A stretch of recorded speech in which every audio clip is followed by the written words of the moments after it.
हमारी तैयारी दसों पे है। अगर गरखा आता तो गरखा पे लड़ेंगे, माझी आता तो माझी पे लड़ेंगे, एकमा आता है तो एकमा पे लड़ेंगे। ढिबी भी पढ़े हैं, ढिबी जानते हैं ना, दवा के शीशी में कपड़ा डाल के उसमें ग्राहक लगा के उसमें भी पढ़े हुए हैं। तो हम नहीं चाहते हैं कि हमारा आने वाला जनरेशन जो है फिर वो ढिबरी में पढ़े। उसके द्वारा बोला गया 2,000 रुपया खाता में जाएगा आपके। जब चुनाव खत्म हो गया, लोग जब हटने लगा तो भागने लगे। बहुत जो बच्चा पैदा लेता है ना राजनीति में, अभी पैदा लिए हैं ये, कहीं त्रिकोणीय राजनीति नहीं है, आमने सामने की लड़ाई है, महागठबंधन। टिकट का बंटवारा होना दीजिए, टिकट का बंटवारा होने दीजिए। हम बोल रहे हैं ना कि हमको अगर पार्टी टिकट देगी तो लड़ेंगे, और नहीं देगी तो पार्टी का झंडा उठाएंगे। जो उनके पार्टी जाके पूछिए कि कितने कार्यकर्ता उन्होंने ज्वाइन किया है, उनके पार्टी में कितने कार्यकर्ता है। एक एक विधानसभा 10-10 लोग सिर्फ कौन है, प्रत्याशी है। अगर 100 लोग ज्वाइन किया है तो 90 आदमी वहां प्रत्याशी है, 10 वो कार्यकर्ता है। तो पार्टी चलती है कार्यकर्ता से, पार्टी प्रत्याशी से नहीं चलती है। और थोड़ा चुनाव का टिकट बांटने दीजिए, उसके बाद कितनी कुर्सियां टूटेंगी, उस उपचुनाव में कितने जगह कुर्सियां टूटी थी ये आप भी देखे हैं, हम भी देखे हैं। और आपके जिला में भी कितनी कुर्सियां टूटेंगी और कितने लोग गाली देगा ये आप भी देखेंगे, हम भी देखेंगे।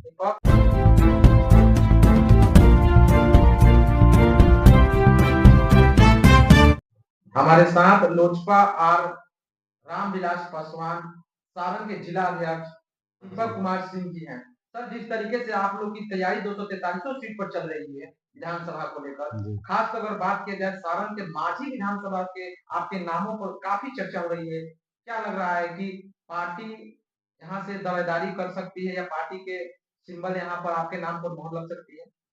देखिए, जैसा आपने कहा 243, तो हमारी पूरी मैंने पूरे बिहार में तैयारी हमारी है, मैंने हमारे राष्ट्रीय अध्यक्ष के द्वारा, क्योंकि मैं तो एक जिला अध्यक्ष हूँ, हमारी लिमिट है 10 विधानसभा। तो हमारी तैयारी 10 विधानसभा में है।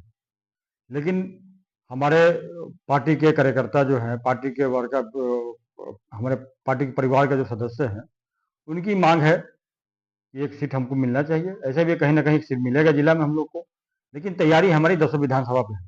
आपने कहा सर कि एक सीट मिलनी चाहिए, गरखा भी दावा है कि गरखा में भी आप लोग की सक्रिय काफी तेजी से है और माझी भी है। इनमें से जनता ये जानना चाहती है, आपकी कार्यकर्ता ये जानना चाहती है कि गरखा या माझी? देखिए, गरखा या माझी ये तो निर्णय हमारे राष्ट्रीय अध्यक्ष लेंगे। हमारी तैयारी 10 पे है।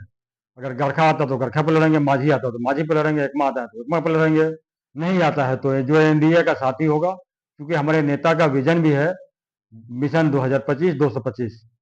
हम सभी लोग का पूरे एनडीए परिवार का विजन है 225। अगर आएगा तो लड़ेगा, नहीं आएगा जिसको मिलेगा उसको मदद करेंगे पूरी तैयारी के साथ। सारण जो है सर, दोनों गठबंधन के जो है कब्जा है यहाँ पर, एनडीए और इंडिया जी। 10 विधानसभा सीट है और माना जाता है माझी जो है एक राजद का गढ़ माना जाता है, गठबंधन का, महागठबंधन की गढ़ माना जाता है। अगर नामों पर मोहर लगती है तो चुनौती कैसे आप स्वीकार कीजिएगा, क्योंकि वहाँ बड़े बड़े लोग चुनाव लड़ते हैं? देखिए, वहाँ आप सर्वे कीजिएगा तो जो स्थानीय विधायक अभी है उनके द्वारा जनता का पेट नहीं भरा गया है, अपना पेट भरा गया है। ये वहाँ के, हम नहीं बोल रहे, ये वहाँ की जनता बता रही है आपको। आप जाइए वहाँ सर्वे कीजिए, उन्होंने क्या काम किया है। सिर्फ लूट खसोट ही किया है, और घर किसी का नहीं होता है, जनता जिसके साथ है उसका घर है। जनता जिस दिन नकार देगी आपको, गद्दी से उतार देगी, उतार कर फेंक देगी, किसी का घर कहीं नहीं होता है। और इस बार लड़ाई सिर्फ 10 विधानसभा हम लोग जाएंगे, एनडीए के पक्ष में ही जाएगा 10 विधानसभा। 10 विधानसभा माझी में क्या जनता का मांग है, कैसे देख रहे हैं जनता की समस्याओं को, आप कैसे देख रहे हैं, क्योंकि जन जन तक आप जा रहे हैं? जनता की मांग है कि जो एनडीए से आएगा उसको जिताएंगे, जो एनडीए से आएगा, चाहे लोजपा आ जाए, चाहे भाजपा आ जाए, चाहे जदयू है, चाहे हम है, चाहे रालोसपा है, जो आएगा उसको जिताएंगे। वक्फ बोर्ड पर जिस तरीके से पूरे देश में मचा हुआ है, राजनीतिक उथल पुथल मची हुई है बिहार, दिल्ली या बिहार पर, क्या आप लोग की स्टैंड रहेगा इस बिल पर? देखिए, ये तो स्टैंड हमारे राष्ट्रीय अध्यक्ष ले लेंगे, क्योंकि ये राष्ट्रीय मुद्दा है, इस पर मेरा बोलना कोई उचित नहीं है। इसलिए राष्ट्रीय अध्यक्ष हमारे बोले भी हैं उस पर, और उन्होंने अपना समर्थन भी दिया है एनडीए को। क्या अपील रहेगा खासकर सारण वासियों और माझी विधानसभा, इस बार जो चुनाव होगा? पूरे सारण वासियों से अपील हमारा है कि इस बार आप किसी बहम में नहीं रहे। अपना वोट खराब नहीं करें, एकदम एनडीए को जिताइए, क्योंकि केंद्र में भी सरकार एनडीए की है।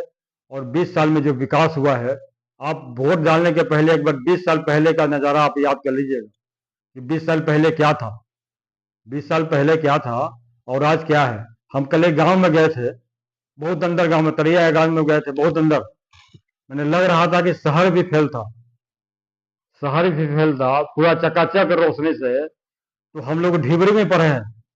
ढिबरी जानते हैं ना, दवा के शीशी में कपड़ा डाल के उसमें ग्राहक लगा के उसमें भी पढ़े हुए हैं। तो हम नहीं चाहते हैं कि हमारा आने वाला जनरेशन जो है फिर वो ढिबरी में पढ़े। इसलिए जनता से हमारा अपील है कि आप लोग एनडीए को वोट दीजिए, और जो ये विकास की गति है, विकास का जो रथ है, उसको रोकिए नहीं, उसको चलते रहने दीजिए। 2025 में मुख्यमंत्री के दावेदार कौन होंगे? ये हमारे एनडीए के जो नेता हैं, एनडीए के जो साथी हैं, जो नेता हमारे साथी नहीं, हमारे जो नेता हैं, वो तय करेंगे चुनाव के बाद कि कौन होगा। ऐसे हम लोग चुनाव माननीय मुख्यमंत्री और देश के यशस्वी प्रधानमंत्री के नेतृत्व में लड़ेंगे, अपने नेता के नेतृत्व में लड़ेंगे, जीतन राम मांझी के नेतृत्व में लड़ेंगे, क्या कहते हैं, उपेंद्र कुशवाहा जी के नेतृत्व में लड़ेंगे। बाकी चुनाव के बाद डिसीजन होगा कौन तेजस्वी मुख्यमंत्री यादव होगा। का माई बहन योजना, मान योजना जो है वो बिहार में लेकर आए हैं और कह रहे हैं कि ऐसा ब्रह्मास्त्र लेकर आए हैं, किसी पार्टी और किसी नेता के पास ऐसा मुद्दा नहीं है और जनता हमको सपोर्ट करेगी। माई बहन योजना मेरी सरकार बनती है तो हर एक महिला के खाते में 2500 रुपया जाएगा। क्या इस पर कितना कारगर साबित होगा? इसके पहले भी अभी चुनाव में कांग्रेस के द्वारा, कांग्रेस से गठबंधन है, यहाँ भी गठबंधन का रहेगा। कांग्रेस के द्वारा बोला गया 2000 रुपया खाता में जाएगा आपके। जब चुनाव खत्म हो गया, सरकार बनती है तब चुनाव खत्म हो गया, सुन लीजिए, जहाँ सरकार उनकी है वहां लोग गया था, जहाँ केंद्र, जहाँ राज्य में सरकार है, लोग जब हटने लगा तो भागने लगे ये, ठीक ना। और हम आपको एक वाक्य बताते हैं अपने छपरा के सारण के। यहाँ एक सम्मेलन था हवाई अड्डा में, लालू जी का कार्यक्रम था, तो मुख्यमंत्री थे। लालू जी आए और बोले, डीएम साहब जितनी महिला यहाँ भाई जितना औरत मेहरारू लोग बा, सब लोग वो साड़ी 500-500 रुपया दे दे। वहां का तो कह के चल गई नहीं, लोग लागत धरना देवे डीएम साहब के ऑफिस पर। तो ऐसे झूठी पार्टी है, और हमको नहीं उम्मीद है कि भारत बिहार की जनता, सारण की जनता इस झूठे पार्टी के चहकाओं में आएगी। वे ऐसे दल हैं जो आपके पास हैं तो आपको ले लेगी, आपसे देने वाली कहीं नहीं है। क्या त्रिकोणीय मुकाबले के लिए प्रशांत किशोर जी तैयार हैं? क्या प्रशांत किशोर की पार्टी को आप लोग कैसे देखते हैं? अभी प्रशांत किशोर राजनीति में बहुत, जो बच्चा पैदा लेता है ना राजनीति में, अभी पैदा लिए हैं ये, कहीं त्रिकोणीय राजनीति नहीं है, आमने सामने की लड़ाई है, महागठबंधन और एनडीए से। बिहार विधानसभा का जो चुनाव हुआ था उसमें 10% अकेले लड़कर लाए। उपसभा चुनाव तो जीते नहीं ना, लड़के लाए। अभी टिकट का बंटवारा होना दीजिए, टिकट का बंटवारा होने दीजिए। हम बता रहे, हम बोल रहे हैं ना कि हमको अगर पार्टी टिकट देगी तो लड़ेंगे, और नहीं देगी तो पार्टी का झंडा उठाएंगे। जो उनके पार्टी जाके पूछिए कि कितने कार्यकर्ता उन्होंने ज्वाइन किया है, उनके पार्टी में कितने कार्यकर्ता, एक एक विधानसभा 10-10 लोग सीट कौन है, प्रत्याशी है। अगर 100 लोग ज्वाइन किया है तो 90 आदमी वहां प्रत्याशी है, 10 वो कार्यकर्ता है। तो पार्टी चलती है कार्यकर्ता से, पार्टी प्रत्याशी से नहीं चलती है। और थोड़ा चुनाव का टिकट बांटने दीजिए, उसके बाद कितनी कुर्सियां टूटेंगी, उस उपचुनाव में कितने जगह कुर्सियां टूटी थी, ये आप भी देखें, हम भी देखें। और आपके जिला में भी कितने कुर्सियां टूटेंगी, कितने लोग गाली देगा, ये आप भी देखेंगे, हम भी देखेंगे। विपक्ष लगातार हमलावर है सर, कहा जा रहा है कि नीतीश जी अब खटारा गाड़ी हो गए हैं, जनता उनको अपना कार देगी।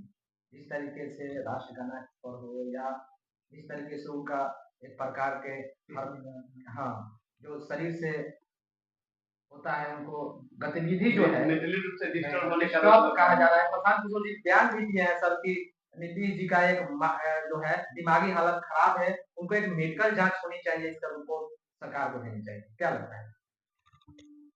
अगर मेंटली रूप से डिस्टर्ब होते हैं तो पूरे बिहार में दौरा किए, हमारे सारण में भी आए थे। अगर वो मेंटली रूप से डिस्टर्ब हो गया, वहां कहीं ना कहीं कुछ कंफ्यूजन हुआ होगा, जिसकी जांच सरकार भी करवा रही है, जांच भी होगी। अगर ऐसा जरूरत है, अगर ऐसा जरूरत है कि भाई मेडिकल ट्रीटमेंट की जरूरत है, तो बिल्कुल मेडिकल ट्रीटमेंट भी होना चाहिए। लेकिन ये बात गलत है कि मानसिक रूप से वो बीमार है। अगर बीमार होते तो पूरे बिहार का दौरा नहीं करते। ये लोग, उनके लोग पीड़िता से घबरा गए हैं और ये बहुत दिन नहीं है, 5-6 महीने चुनाव है। आए चुनाव में कौन मानसिक रूप से बीमार है और कौन स्वस्थ है, ये जनता बता देगी।